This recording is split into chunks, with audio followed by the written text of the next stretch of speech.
saya bisa lihat kalau ada anak petani yang memang bagus, bukan orang komandan.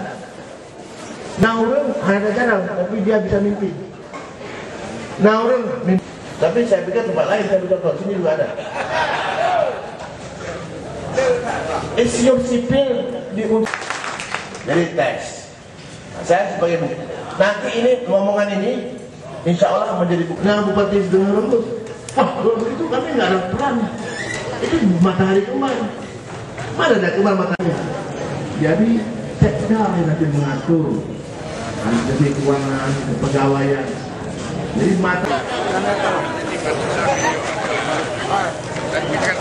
jadi distribusi. Asal bikin daerah baru, bukti baru. Tidak saya kasih lagi. Oke pemekaran. Pindahkan pegawai ke tempat lain. Tak boleh, tidak kasih informasi baru. Jadi sekarang saya sudah latih, setiap daerah ada 7 analis jabatan, termasuk Melabuh.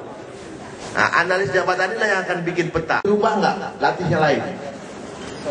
Misalnya. Kalau tidak bisa, terima sedikit yang baru. Inilah kita akan buat. Ini yang kedua. Jadi pakai menurut kebutuhan. Yang ketiga, sama Indonesia penyakit ini. Kubukan. Anak orang kita terima bayar 60 juta, anak orang miskin jual sawah. Apa kerja dia waktu dia masuk? Dia tarik balik dia. Dia dari pun nak cicak. Ini salah.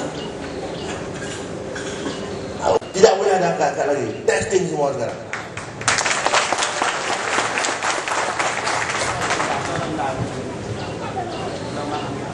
Kamu nyampu-nyampu ya. Lagi makanan kaget dan makan guntai, keluar penjara basi mendung. Tidak bisa. Jadi